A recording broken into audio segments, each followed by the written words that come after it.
I'd like to demonstrate the start of the Fanback sweater. It is similar to the hoolet shawl.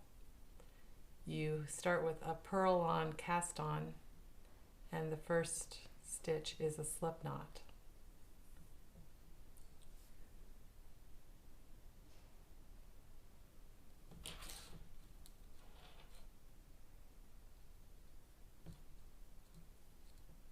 Just going to tighten that on there.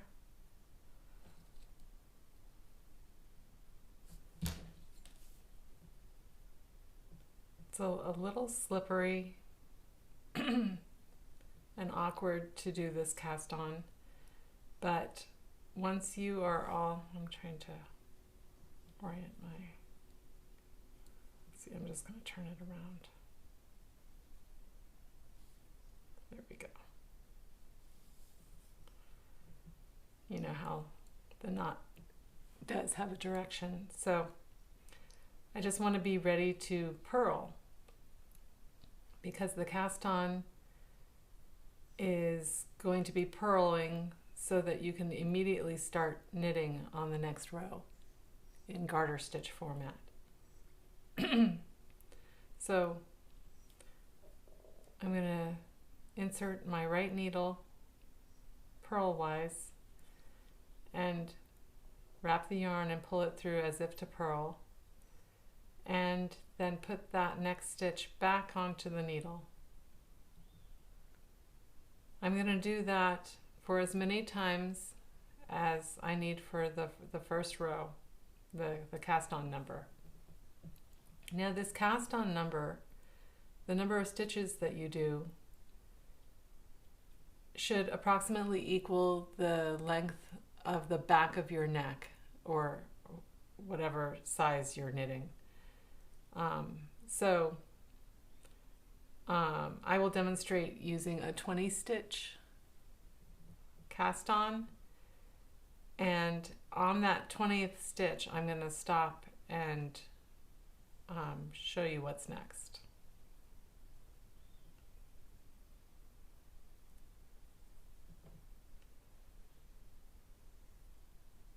So I'm just putting every new stitch back onto the needle.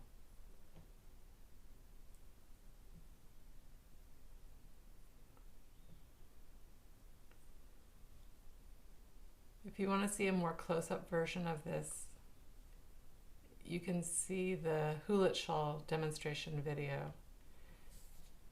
I'm definitely clumsy, and I think that this is awkward for everyone, and I've had a lot of practice doing this, but if you just get through these first couple rows, it all organizes itself.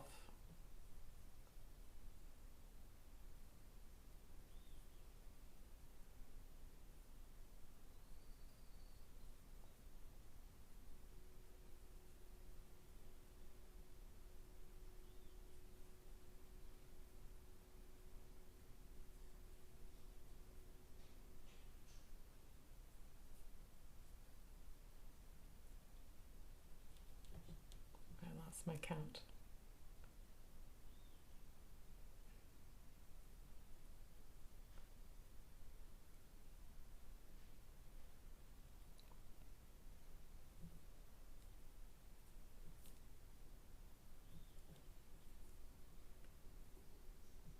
$18, $19. Let me double check that.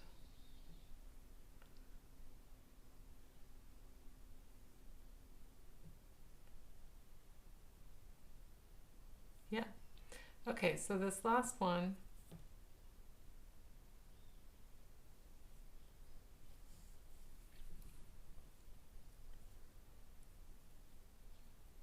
I'm going to make that last purl stitch, but this time I'm going to keep that stitch on my right needle, and it's going to count as the first stitch of my next row, because in a knit on or purl on cast on, you have to knit the first stitch.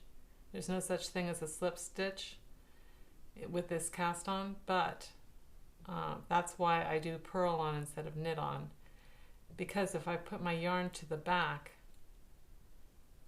that gives me this first stitch. I'm going to tighten it up a little bit. And now I'm on the next row. With this yarn, I'm going to have color loops hanging down and contrast with this yarn, which I will call my main color. So this is my first stitch. I'm going to knit the next stitch, and with this number of stitches I can do 2 stitches, then make a color loop, 2 stitches, then make a color loop, etc. for the entire start. Now this will vary depending on what you choose to do based on the pattern, but you also do have complete freedom to make this back area as long as you wish, with as many stitches in between as you wish. I only specified 3 stitches in between each color loop for the adult sizes, but depending on your gauge or the weight of your yarn or the actual length of the back of your neck for the size that you're knitting, you may want more. It could be 4 color loop, 4 color loop, etc. Or you can vary it. You could have 4, 4, 3, 3, 3, 4, 4. You can mix it up. But you're going to have 6 color loops and 7 segments. The 2 outer segments and the 5 inner segments. Okay, so this next stitch is the color loop, and this is standard for all my color loops. You insert the needle as if to knit, but don't do anything with it. Then you use your ruler to measure. Now the length of the color loop is going to determine the number of increases that you can do for your yoke. So you can use the suggested measurement as your guide in the pattern. Just for the sake of demonstration, I'm going to do 3 feet increments with this. So I go around 1.5 times and then I pinch it, and then I can release the ruler, and with this pinched location I'm going to complete that stitch. It's a little awkward, as you can tell, the needle just fell out of my hands, but you can always redo. And there I've got the first stitch, and I'm going to knit 2 more stitches before making another one. 1,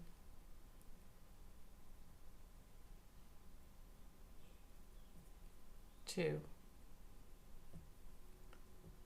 So you can see I have a loop hanging down. The longer loops will look quite complicated and messy, but you don't need to straighten them, you don't need to touch them, you can just let them be. I'm going to make a second one now.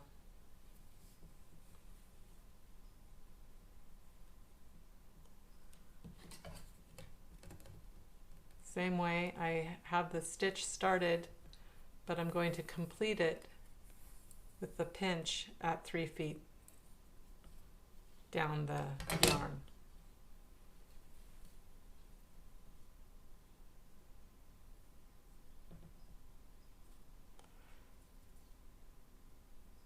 There we go, that's that stitch. And if they're a little loose, that's okay, they will be tightened up later. So I'm going to knit 2 more stitches.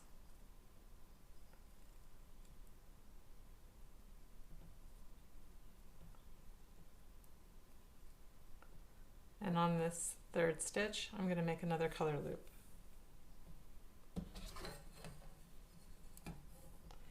You can measure your color loops running down the back of the ruler and over the front if that's easier for you.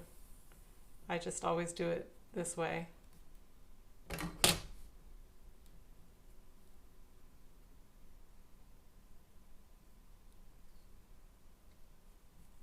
And I'm going to knit 2.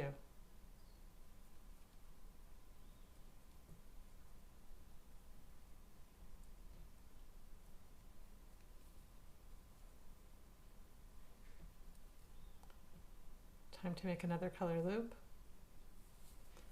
So there's 6 color loops total for this pattern.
I like to use my other hand to hold the yarn at the back when I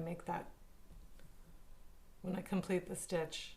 And you can't really see that, but I'm using some of my back fingers to hold that yarn in place. Okay, here's the last one. So for example, you might use this finger or this finger to trap that yarn I'll try to show you with this last color loop. So I just hold the ruler, stretch the yarn around, pinch, whoops. So I've got a finger ready and I just hold it so that the pinch is in that location, and then I can use my other hand to wrap the yarn. So whatever hand you use to wrap your yarn, use your other hand to trap the spot. Okay, I'm going to knit my last 2 stitches. Whoops, thank goodness, that's a slip knot, didn't do anything, didn't go anywhere. And yes, sometimes I re-knit this whole thing several times until I'm happy with it. But I think this should do. I'm going to take my working yarn and trim it off now. Don't need any more. And this is what it looks like, sort of a mess. Yes, there's yarn tails that may seem to get in the way at first, but soon they are out of the way once you get going. You don't need your ruler anymore.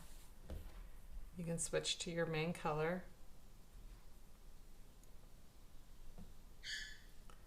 Every row starts with a purl on. So I'm going to insert my needle into that stitch, and it's going to be loose because it's the last stitch, right? But just make it happen. And it's nice, you can hold it with your thumb, move the yarn to the back, and you're starting row 1. This is officially row 1 because it's with the main color. And you just knit all the way across. You don't even worry about those color loops.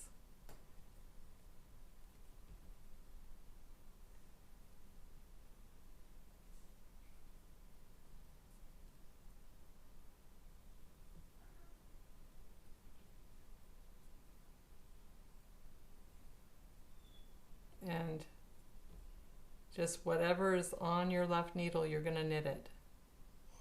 Try not to pull too much, but also don't worry if the stitches are very loose. Just don't worry about it. I hate being interrupted right in this row. It happens to me all the time in this house. And then I have to start over because you don't really want to put down your knitting when you're doing this row in particular, or the color loops rows. But that's what happens sometimes.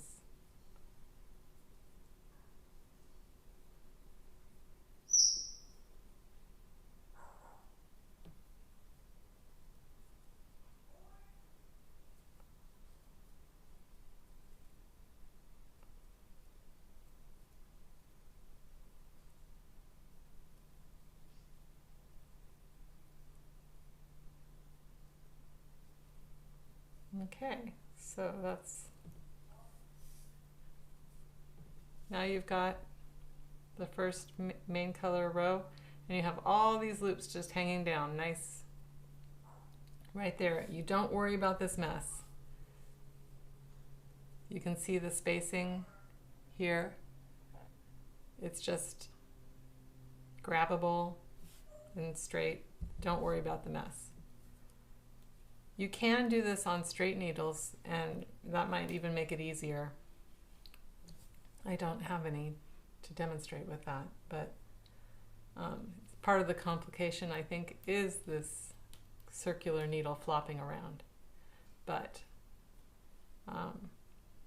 so any needles will work. You're working flat, for the yoke, so you can choose to do what you will. Okay, so I'm going to purl on a stitch at this end. Every row starts with a purl on. So I purl that stitch and then bring the yarn to the back. And then I knit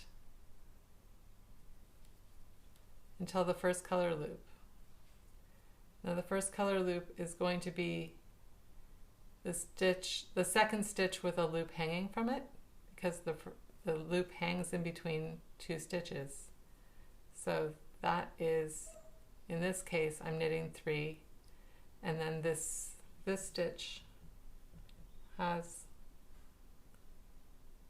the second part of the loop hanging from it. I'm not going to mess with the loop. I'm just going to grab both strands and knit with it.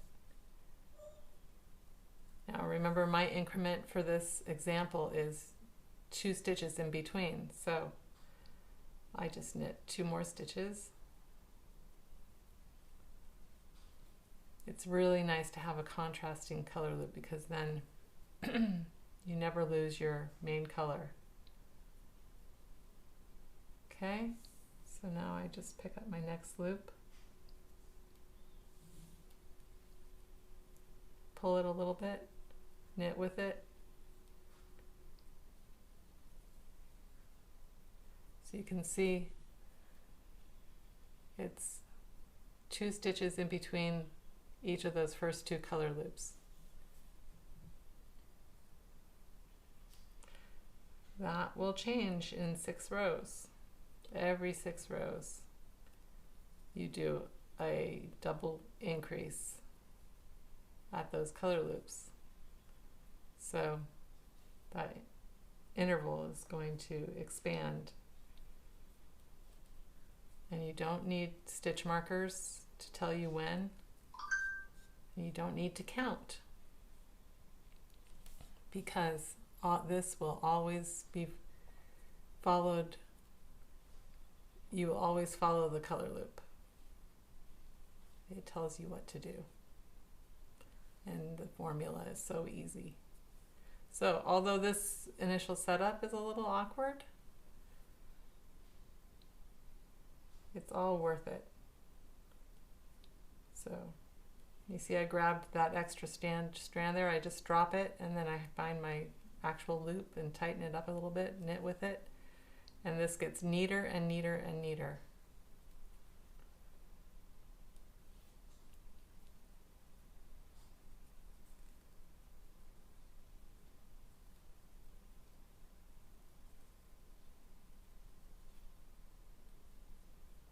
Pull it a little bit.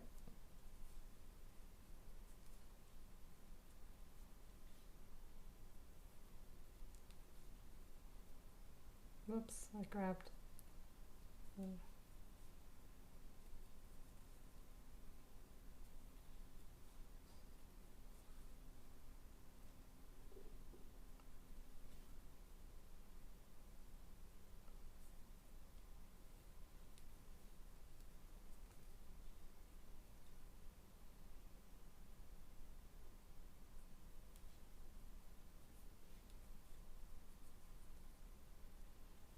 Oh, was that my last one?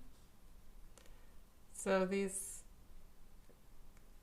yarn tails, you just need to ignore them. Maybe tug them a little bit to tighten up. But you can always tighten it up later, so don't worry too much about it.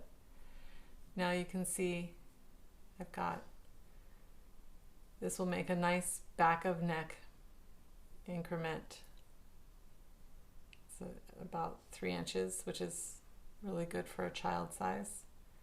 And whenever your color loops are hanging from the front on that row, you knit everything, including the color loop. So I'm going to purl on one,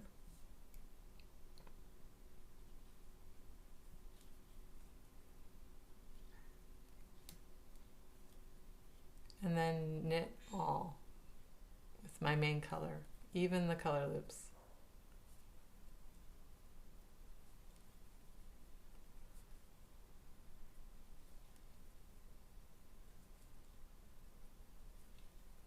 that's going to make a color loop purl bump on the other side.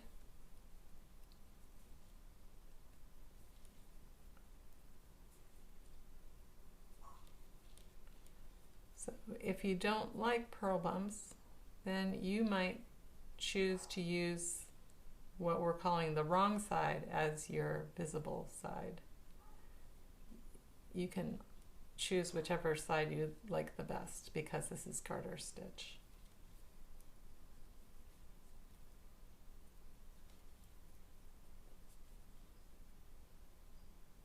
So you purl the color loop both strands together.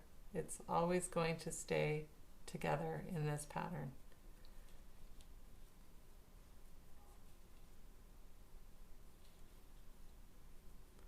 In some patterns I knit them separately, but in this one they're just going to always stay together. And they don't tangle up. If they look like a tangled mess, just don't touch them. Don't worry about it, because there's really nothing they can do to get into a knot. Okay, so this row now looks like this. You can give your color loops a little tug if you want to. Here's my yarn tails. You can see it's starting to look like color work already. So I turn it, and on this row the color loops are hanging from the back, so I do want to use them. So I will purl on one,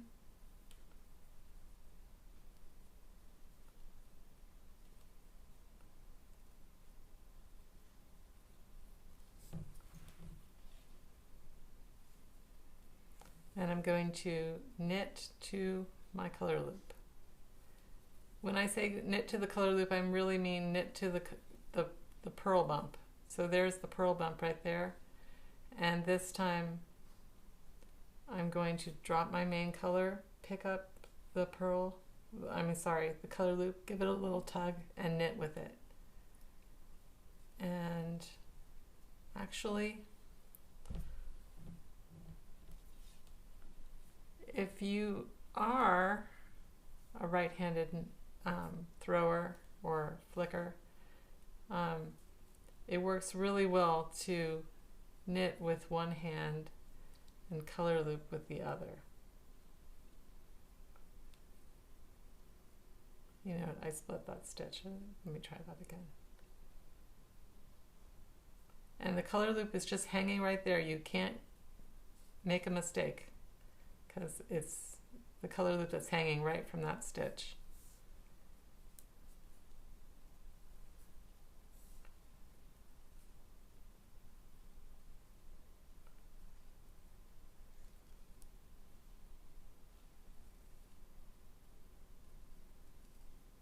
So you can see you get your, every other row you get your color loop back on your needle.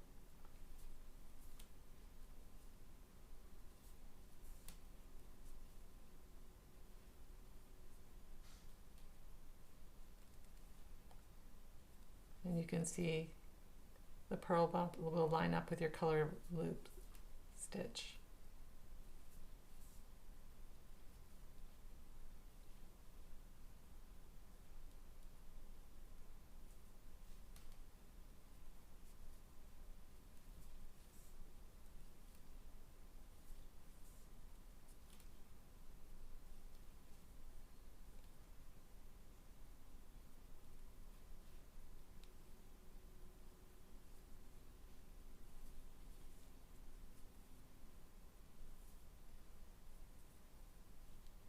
Sorry, I'm a little clumsy with my right hand, which I'm actually clumsy with both my hands.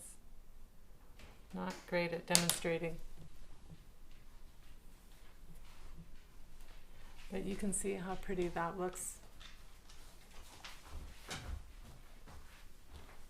And I have 4 main color stitches on each end. So every other row you will even out those ends and these will stay even with each other. And although these increments will always increase at the same rate, if you start your neck, the back of neck, with a different pattern that's not an even number between all of them, they will always be off by the same number. So if this is a 2, 3, 3, 3, 2, then these 3 should always be the same, and these 2 should always be the same. And you can, every once in a while, do a little stitch count check. Now, on every 6 rows, we do an increase. I'm going to pretend that this next row is an increase row, even though it's not in the pattern, just to show you. Increase rows always happen when you're using your main color to stitch into a color loop. Again, I'm starting with a purl on.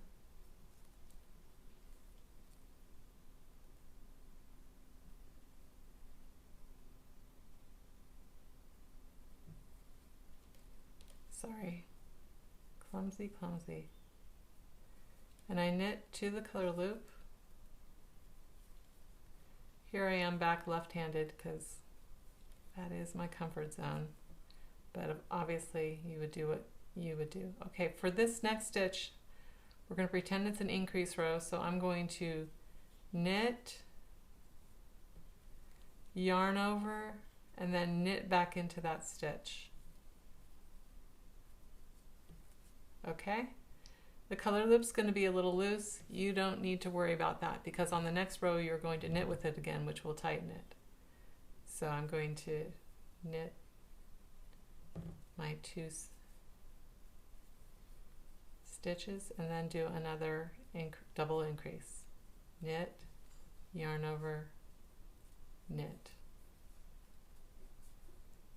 And then continue all the way to the end like that.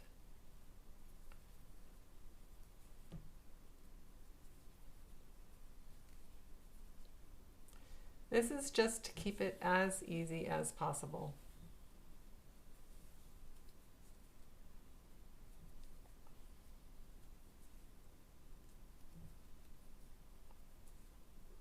Here's my color loop. I grab both strands and I knit with them as if they're just one.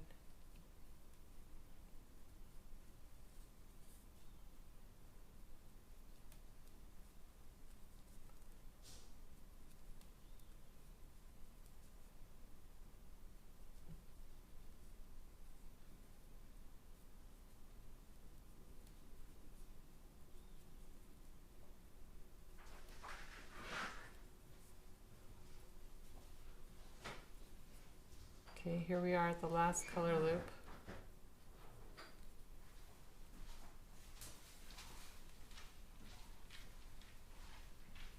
And I'll knit these last edge stitches.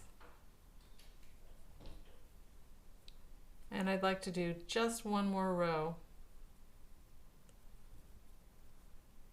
because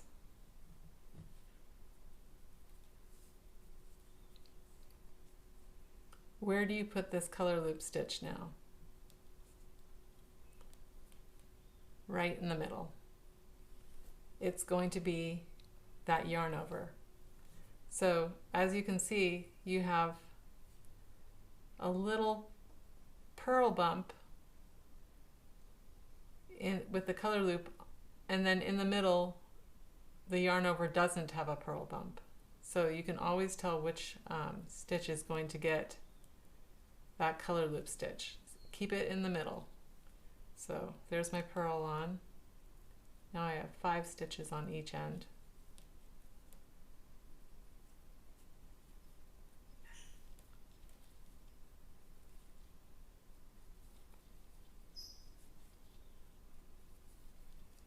And how about I switch to my right hand again? That's a good idea.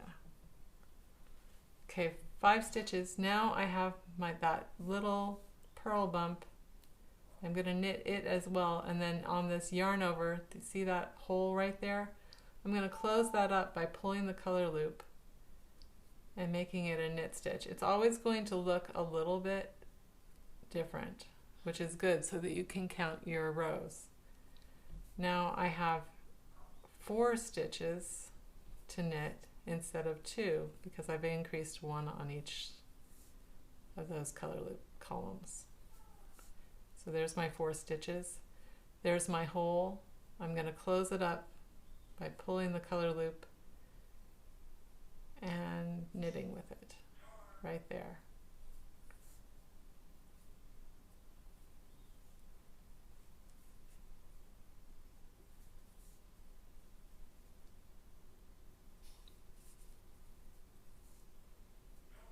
Here's my color loop stitch.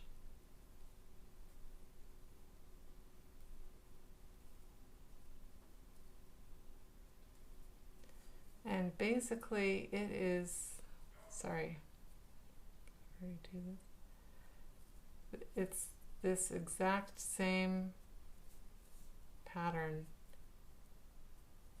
for the entire yoke.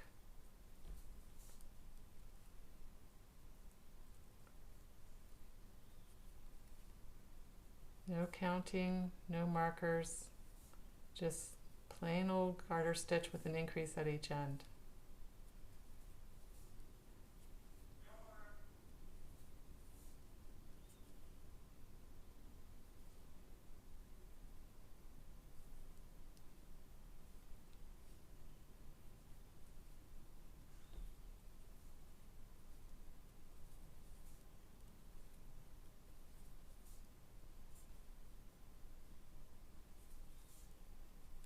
See how loose that is?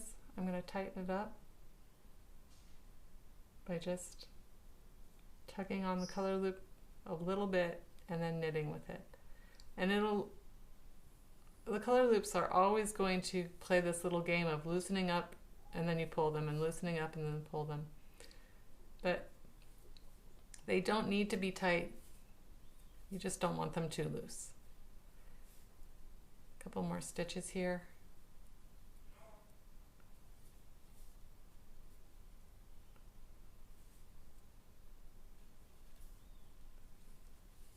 And here we go. Look how pretty that is. It's going to make a nice little subtle fan shape on the back. And on this side, purl side, you have the vertical stranding happening. It makes that nice straight line. And you can tighten them as you see them bubble up, but really they will also self-regulate when you are knitting. So I hope this makes it easier to start the sweater. That's the hardest part, and there's your curve starting. You can see it's going to start fanning out. Within a couple increases, this will be in line with this in 180 degrees. And that will be the back of your sweater, and these will continue to grow and be the front V. So I hope that makes it clear and easy. Let me know if you have any questions, and post your experiences. Even videotaping yourself doing this cast on and sharing it with me will give me an idea about how this is working for other people, because this is the big hurdle, making the color loops. Once you've done that, it's just like magic. It's just easy. So thanks for watching. Let me know how it goes. Thanks. Bye-bye.